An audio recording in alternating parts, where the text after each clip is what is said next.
Okay, good day everyone. Welcome sa Happy Angel Reading. So, titignan po natin ang feelings at action, intention, blockage, at kung ano talagang nararamdaman mo sa persons mo, Pisces. So, welcome din po ang Cross Watcher. Pa-support naman po ang Happy Angel Reading.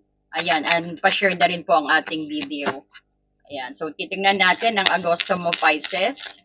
Tingnan natin kung anong energy ng iyong love life. At sa bandang huli, titingin po tayo ng predictions na tungkol sa iyong career din, sa kaperahan, sa iyong well-being, no? Pati sa energy mo pagdating sa iyong trabaho. Okay, Spirit Guide. Tell us something sa persons na to. Oh, nagpa-party-party ang iyong person. Or sinasabi rin na it's time for you to get out.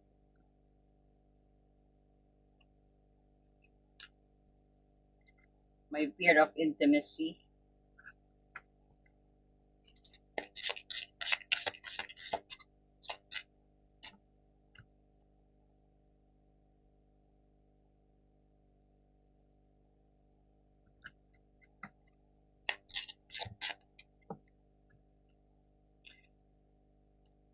Pisces, may separations tayong nakikita.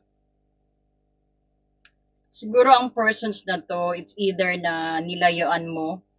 Pwede po magka-ship ang energy ninyong dalawa, no? So, nakita natin dito sa pagdating sa yung love life, Pisces sa Agosto, parang may separations na nangyari. Pisces, and then nakita natin, it's either na tumakbo siya o nag-run away siya rito kasi may runner tayong nakikita na try to move on din sa'yo, Pisces, ang persons na to. And naghahanap ng stability ngayon. Persons na to, I think na pilit kanyang kinakalimutan. And try to move on at parang i-let go na rin ang relationship na to o ang relationship ninyo. And this person's actually try to moving on at parang he's getting successful din. It could be also you, Pisces, ito, no? May separations na nangyari, andyan pa rin ang sadness at it's either na nagkakamisan kayo o miss na miss mo siya, Pisces. And nakikita natin in this energy, may growth naman sa gusto mong mangyari. So, tingnan nga natin kung anong feeling pa. Kung anong makukuha pa natin. Let's clarify. So, sabihin din natin, this person is a party goer na nakikita ko.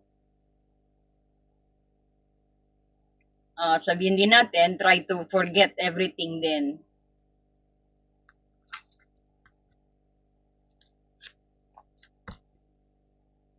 It's either na very affected siya sa separations ninyo rin, no?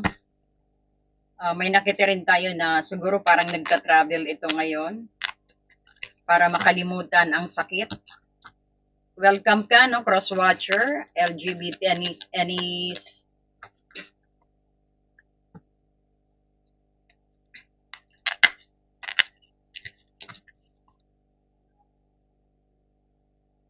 any sex nyo, no? Okay lang yan. Okay, Pisces. Tell us something more about this energy para kay Pisces.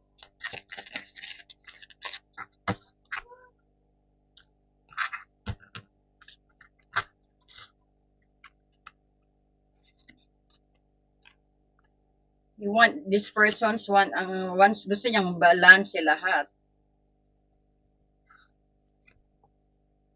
Is trying to go away, Pisces. Parang feeling niya, no? Na gusto niya maging balance eh. Pero feeling niya na lumalayo ka sa kanya. You're trying away, going away rito, parang nakikita niya na medyo may toxicity or parang imbalance ang inyong relationship. Three of Wands. And feeling niya na Three of Wands, and then may ship din dito. May logistic. Pero he's making a plan. What's this plan? Kita niya na medyo may pagka-misteryoso ka. But he's feeling to make an action towards you again. Or maybe naghahanap siya ng right timing din. Pero feeling niya lumalayo ka at parang feeling niya you're very mysterious dito. So, tingnan natin ang kanyang intention. Oh, intentions niya magkaroon uli kayo ng new beginning din, no? Ibig sabihin, gusto niyang journey with you, actually. Andyan yung gusto niya ng adventurous being with you, escape kayong dalawa, mag-travel kayo. Intention niya parang, I could feel na nagpaplano siyang imbitahan ka sa isang travel dito, Pisces. Tell us more. Oh, yan na, may plano siya. Alam niya nang gagawin niya. So, he's just waiting for the right timing. Pero itong chariot na to, uncontrollable ito, no? Ibig sabihin,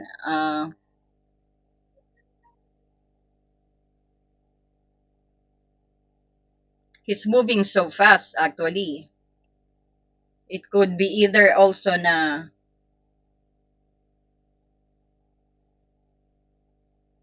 nakikita niya na parang ang bilis ng pangyayari ng pagle-let go mo sa kanya. O tell us more. The Wheel of Fortune. Parang inano niya sa tadhana. Pero may goal siya. Action, Spirit Guide, action. Tingnan natin ang action. Oh, gagawin niyan lahat para maano, no? Para siguro, nakita natin he's using all the resources para mapabalik ka.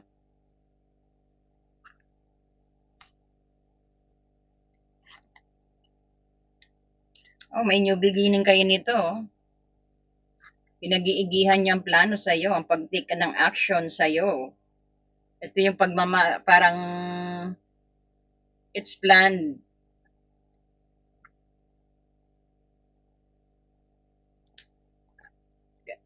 Kita mo action siya. This is very actions na actions.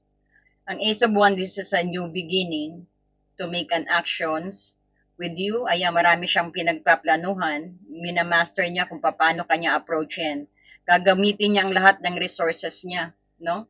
And this person's actually na talagang pipilitin niya na ma-manifest ka, Pisces, na talagang magkita kayo, na talagang ma-win ka dito, no? He will use all his resources at gagalingan niya talaga. Ayan, he's making an action towards you. Kaya sabi ko sa'yo, napakabilis dahil may chariot dito. Ang intentions niya is parang nakikita niya na this is the right timing. Na ang intention niya na i-execute din ito right away. Bago ka pa siguro makalayo. No? Bago ka pa siguro makalimutan mo siya. Pisces, ayan. Nakikita niya very mysterious ka. Nararamdaman niya na papalayo na, parang lumalayo ka na. Pisces. So, tingnan nga natin ang blockage. Anong blockage sa relationship na ito? Sa connections na to, Pisces. Blockage, padalos-dalos. Ito siguro yung yung salita na lang ng salita kayo. Hindi nagkakaintindihan. Siguro matatalas kayong magsalita. O padalos-dalos na pagsasalita na nakakasakit sa inyo siguro. Kumbaga padalos-dalos, kaya kumbaga hindi nagdudulot ang argumento nyo ng away ninyo. Yan ang nakikita nating blockage. At saka ego din with the Emperor.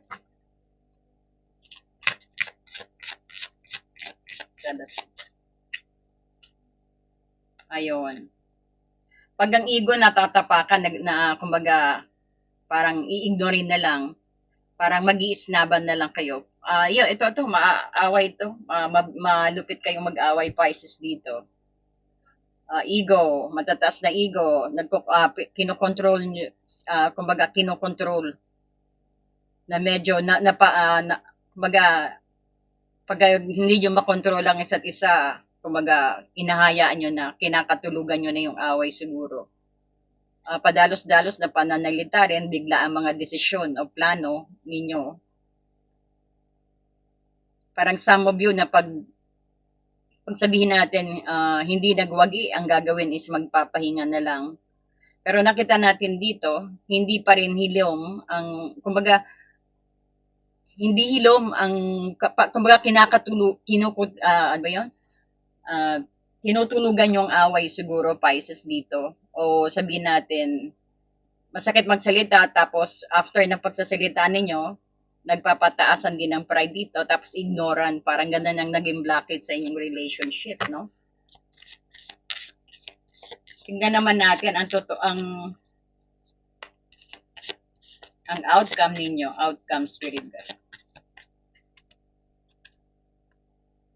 Slow.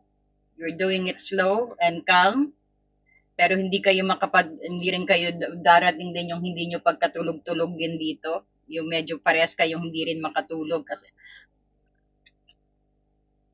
stalemate, nakapose ang yung relationship. No? Tell us more about this connection, Spirit Guide. Tingnan natin pa about these connections para kay Pisces, Spirit Guide.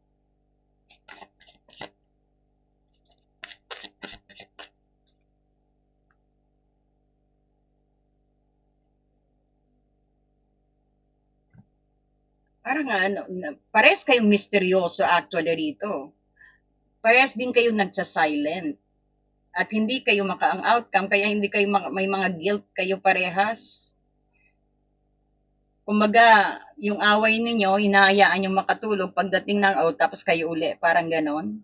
Hindi nyo pinag-uusapan yung nakaraan.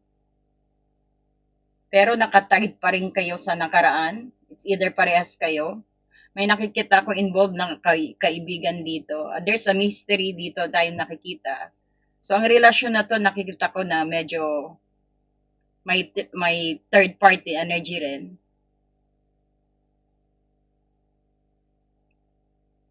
Ano tong why the high priestess is here? Wheel of Fortune. Kumbaga ang may connections din dito na hindi kumbaga hindi bigla na lang nag-ghost kayo siguro dalawa. Bigla na lang kayo naghiwalay na walang pag-uusap. Ipinahinga nyo talaga dahil nagkainisan siguro kayo sa mga pride niyo tsaka sa masasakit na salita rito. Parang inano nyo, no? Parang ipinagtadhana nyo na bahala na kung tayong dalawa. Ganyan siguro ang principle na nakikita natin dito. Pero nakita natin, it's either din na merong connected na friends dito.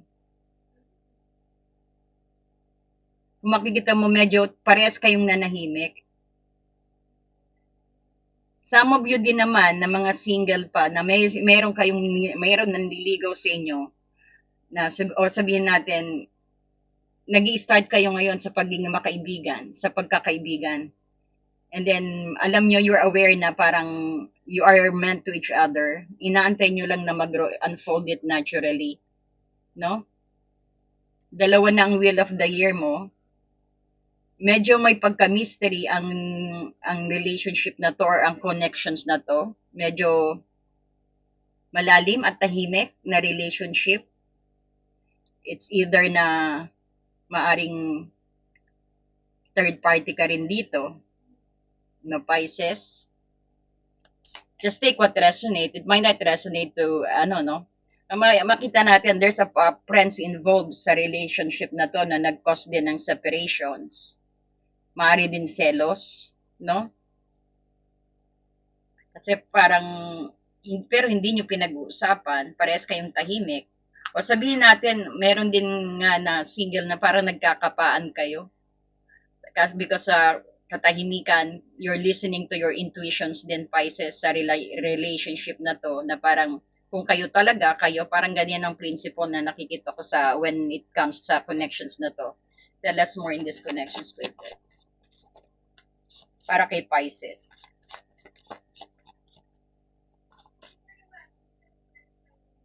Knight of Wands, you might be dealing with Aries, Pisces. Aries, Leo, Sagittarius, fire sign, air sign din. Taurus, Capricorn, Virgo,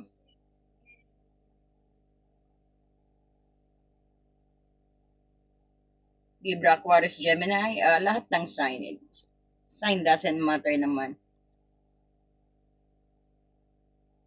Pero nakikita ko ang connections na to is parang it meant na parehas kayong merong purpose sa isa't isa. No? Wait lang po.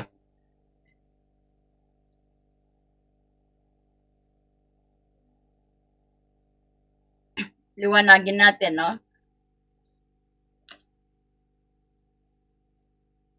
Sabi nga natin to. Okay, so Pisces, napaka malalim din ang basa sa'yo rito. Ang feeling pa ng persons mo rito is parang sabihin natin gusto ng balance at equality. Nararamdaman niya na dapat maging pantay din ang bigayan niyang, sabi natin, bigayan at effort ninyong dalawa, no? Gusto rin ng persons mo na maging balance kayo. Hindi lang siya ng siya, hindi lang din ikaw ng ikaw. Sabihin natin, ayaw niya ng one-sided na relasyon. Kumbaga, may sakripisyo at pag-walk away din dito, no? Kagaya ng 8 of Pentacles, sabi ko sa iyo, parang feeling niya lumalayo ka. Nakikita din natin na pwede rin sabihin natin may sakripisyo sa pag-walk away. Kumbaga, pumasok sa heart niya na malungkot dahil alam niyang may kailangan talikuran o iwanang lumang mindset para sabihin natin makapag-move forward, no? Kasi kitang-kita mo rito sa mga oracle, oh, someone is moving on. So, persons mo medyo ano rin, no? Something has end dito sa relasyon na to. Baga, baguhan lang siguro ito. Maari rin, no? Nakita tayo kasi na parang nagwo-work hard siya para makalimutan ka rin, Pisces, eh.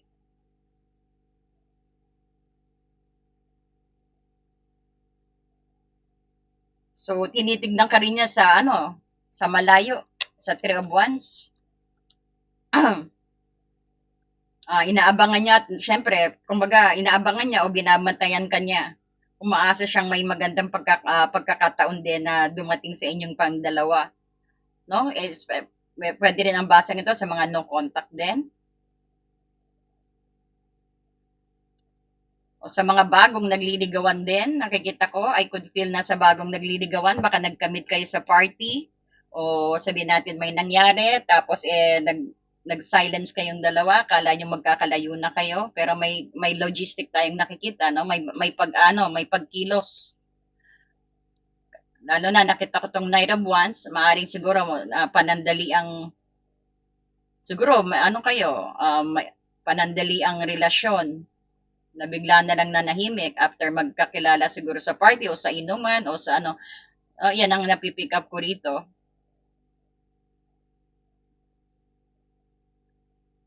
Pero ang maganda rito, umaasa rin siya na meron pang pagkakataon ma-build uli ang relationship na to, ang connections na to. Maari rin sa mga single, sa mga nagliligawan pa lang o sa mga may crush kayo, may gusto kayo. Kumbaga, umaasa siya na may pagkataon na magkaroon kayo ng relationship. No? Especially parang may friends. It's either na isa sa kaibigan mo na may nagkakagusto sa'yo na gusto kang ligawan, pero you find it very mysterious, no? And the wheel of year dito, parang sige, tadhana na, kumbaga, pinatadhana nyo na. Kumbaga, kung mayroong hope ang relationship na to, parang nakita ko, parang friends to na nagkagusto sa inyo ngayon, parang nakita ko na maliwanag. At meron ding isang message, parang may mensahe pa ako na pipick up, maaring nagkaroon kayo ng one night stand dito or sabihin natin, medyo walang relasyon pero may parang may intimacy tayong nakikita. na biglang dumating tapos biglang umalis ulit, tapos ngayon nag-silent, tapos ngayon parang nagpaplanong bumalik. Ayan, no?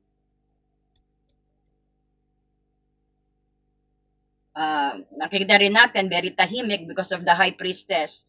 Tahimik at very misteryoso ang relationship na to. Parang sabihin natin din na nangangapa siya sa'yo, no? Dahil may high priestess.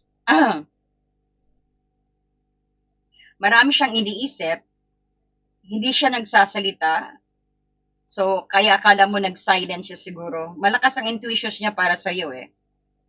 Tsaka mas pinipili niyang manahimik muna at the other side.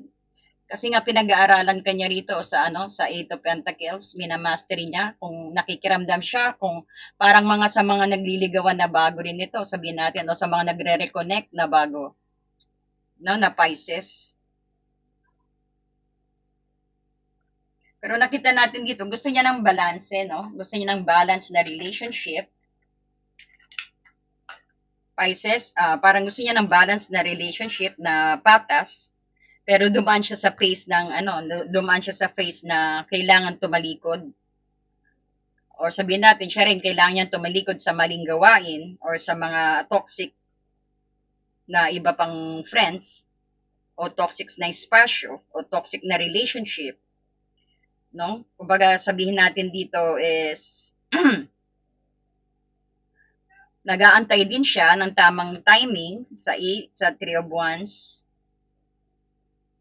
Kumbaga kinikimkim niya at itinatago niya muna yung malalim niyang nararamdaman sa'yo. Ayan, baka kaibigan niyo to kasi to klinaro ko, no? Lumabas na naman ang high priestess. Kumbaga tahimik kayo, no? Nagpapakiramdaman, baka nagliligawan to, nagkamit sa isang party, sa isang birthday, sa isang event.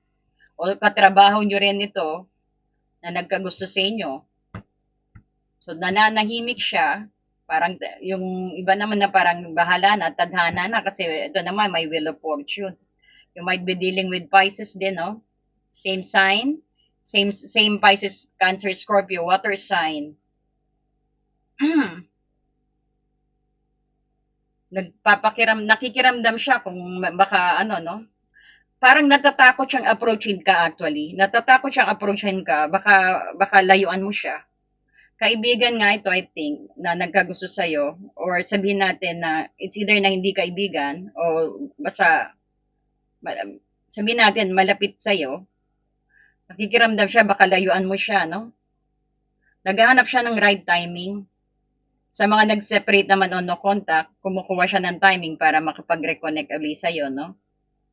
Maaring kaibiganin ka muna. Pero at the moment, talagang tahimik siya na nakikiramdam. Kasi baka talikuran mo siya. Ibig sabihin, nakakausap mo na rin itong taong ito. No? O ito na rin ang taong iniisip mo. Ayan, maliwanag na, no? Na ginost ka siguro, sinilent ka. Hindi siya sinilent na talagang aalis siya. Parang bigla siyang dumating, biglang nawala. No? Ay, nag-freeze lang po saglit.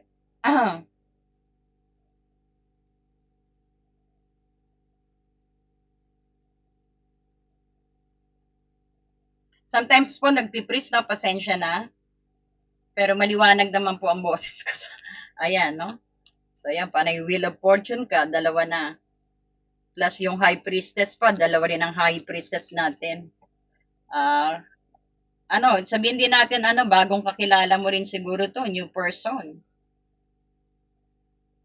No? Na nakikiramdam. Bago siya magsalita, siguro gusto niya rin mapatunay. Parehas kayong walang tulog dito. Hindi kayo makatulog, oh. Siguro walang formal na commitment ito. No? Pero nagpaparamdaman na kayo sa isa't isa. Tama ba? Oo, yan ang nararamdaman ko eh. So, ang intentions pa niya sa'yo rito, parang new beginning ng journey, no? Gusto niya uling maulit ang lahat sa mga single. Ayan, kung nakilala niyo to, gusto niya magkaroon ng journey sa inyo. Gusto niya ng spark at paramdam sa'yo uli. Ang intentions niya. No? Kumbaga, may package rin na magpadala ng maliit na flirty energy sa'yo uli. Ayan, magbe-break ng silent ito.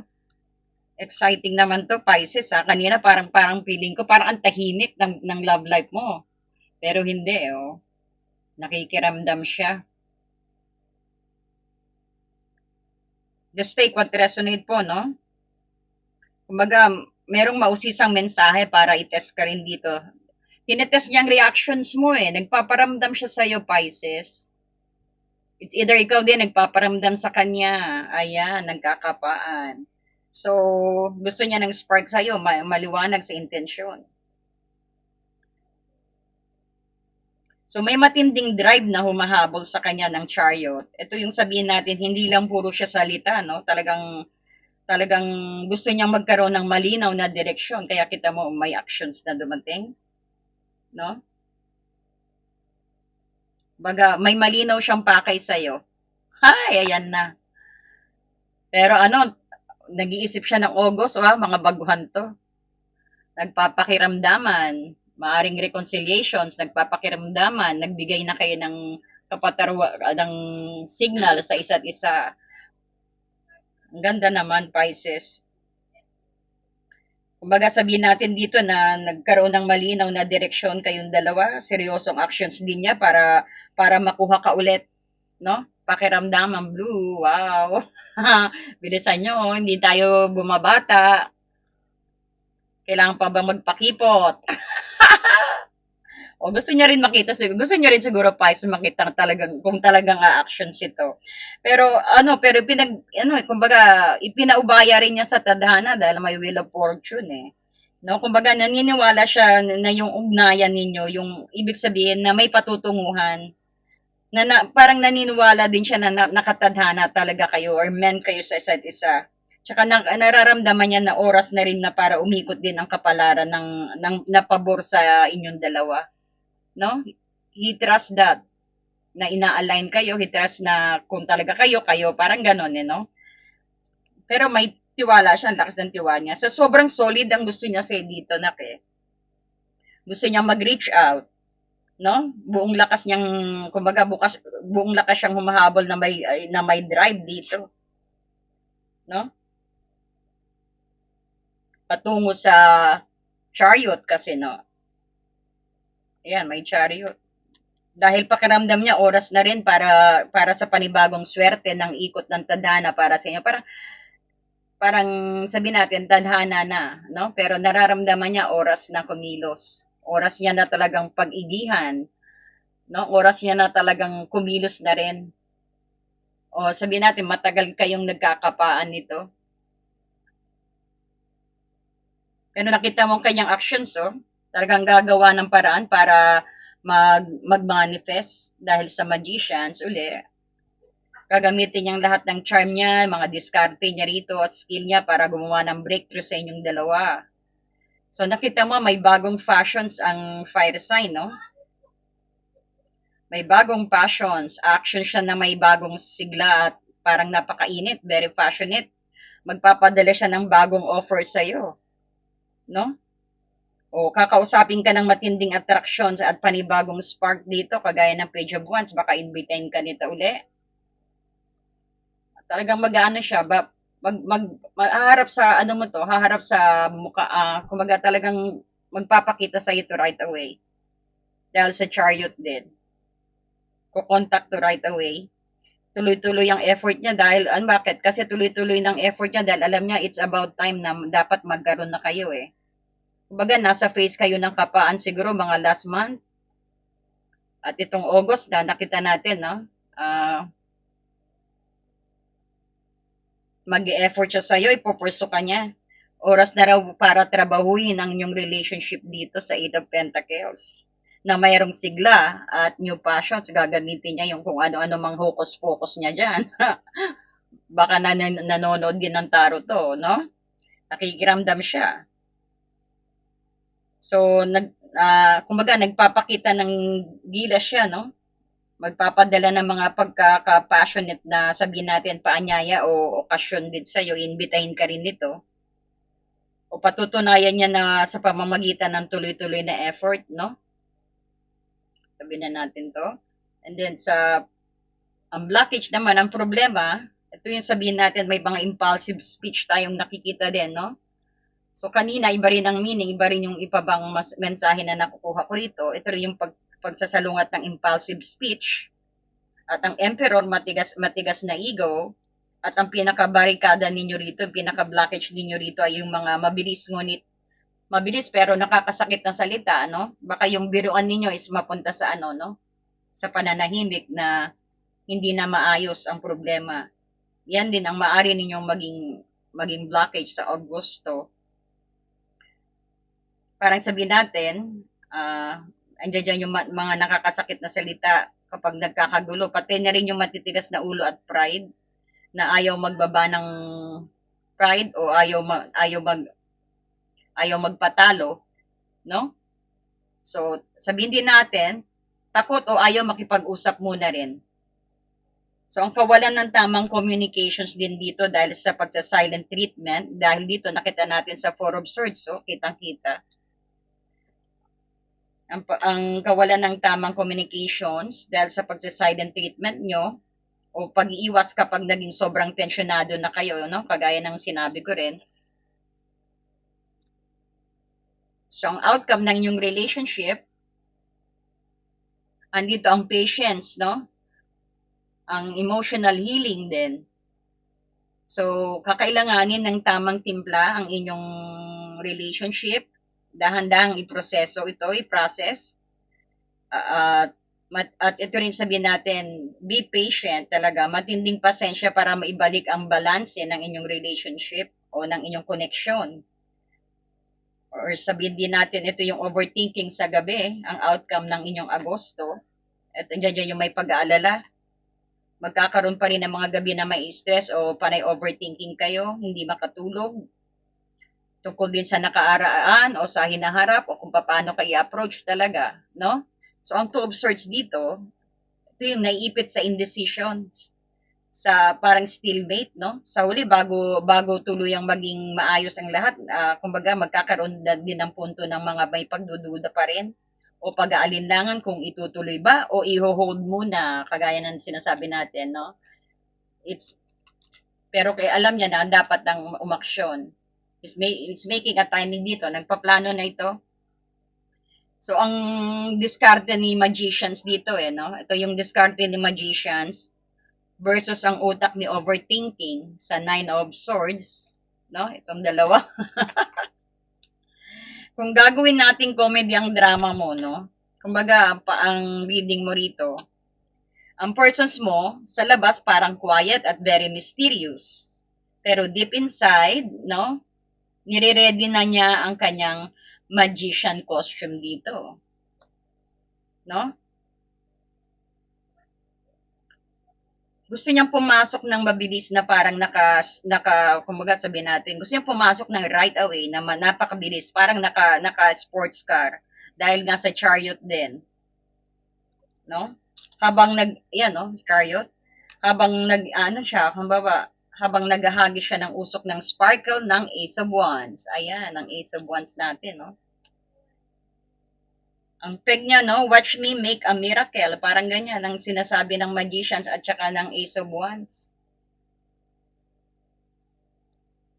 So, ang problema rito, biglang babangga ang pride at ang katigasan ng ulo sa outcome. Kumbaga, kapag nag-aaway, no? Mabilis magbitaw ng masasakit na salita. Yan ang nakikita natin blockage. Mabilis kayo makapag salita ng nakakasakit. Kasi may Knight of Swords. Tapos magpo-fold ng arm, magsa-silent treatment kayo, bigla niyong tutulugan, no? Four of Swords. Away, tapos ego. Ayan, ito ang inyong blockage. So mag-focus kayo sa blockage, no? Pagkatapos din ng magaling niyang diskarte rito, mauwi pa rin kayo sa pambansang palakasan at overthinking ng Knight of Swords dito sa Agosto, no? May panandali ang pagpikit ng mata o sitwasyon ng Two of Swords. So, ang tip para sa iyo, no, i-blend mo lang ang lagyan ng, kumbaga, i-blend mo lang, no, at dagdagan ng pasensya dahil kailangan ng ninyong dalawa na dahan-dahan i-kalibre, dahan-dahan kayo magpaandar ng inyong relationship, no? Para walang masyadong drama, no? Para maging sailing good. So, ang kukuha rin tayo ng ano mo, kung tignan natin dito, may gustong bumalik at mag-reach out sa'yo na nakikita ko rito na nararamdaman ko. May gustong bumalik at gustong mag-reach out sa'yo na talagang very excited. Very excited siya with the page of wands and the ace of wands dito. Pero, tiyakin mo rin na maayos ang boundaries. No? Para hindi maulit ang lumang awayan sa pride o salitaan. Tsaka pasensya ang kailangan dito, tsaka tamang timpla pagdating sa inyong relationship, no? Dahil may temperance kayong outcome. No? So, pagdating sa career at work naman, napakalakas ng magician, no? Tsaka Eight of Pentacles din, Magicians and the Eight of Pentacles. Sabihin natin, anumang proyekto o negosyo mo sa Agosto o bagong idea, ang sisimulan mo ng ngayong buwan, ito yung magbubunga sa iyo ng kakaibang galing at dedikasyon, no? Pagdating sa finances at abundance mo, magiging maayos ang daloy ng pera basta't matuto kang magbalanse dahil sa Six of Pentacles dito, no? Basta huwag gastusin ang pera sa mga bagay na pampalubag loob o dahil din sa isa, huwag kang gumastos dahil nai-stress ka, no? Parang ganang Pisces. So, sabihin din natin, pagdating sa iyong well-being, no, ang iyong energy, iwasan ng labis na mag-isip sa gabi dahil may Nine of Wands ka, may Nine of Swords ka rito. Bawasan ang screen time bago matulog at maglaan ng oras para sa meditations mo. Ayan, mag-water therapy ka o kailangan you need to breathe calmly, no? Take a deep breath 3 pag nag-aalinlangan ka o pag may pinoproblema ka, nag-overthinking ka, hindi ka makatulog. Try to mag-drip at least breathe 3 times, no? Ayan. So, maraming salamat po at sana po nagustuhan ninyo ang ating basa ngayon. Pengi naman po ng like and hype dyan. Ayan. Some of you din, no, may patutunguhan din kasal nito. The situations involves marriage. Love yourself din first. Ayan ang sinasabi ng Romance Angel. Ang advice sa'yo, your self-respect makes you more romantically attractive. At maging open-minded ka, no? Your soulmate may differ from your usual type and expectations. Maaring ito rin is parang soulmate, no? Connections. Magkakatuluyan kayo nito. Kaya sabi ko sa inyo, di ba? High priestess to. Nagpapakaramdaman, tadhana na ma-align kayo parehas. Ayan. Thank you so much and God bless you, Pisces. Sana nag-enjoy ka, Pisces.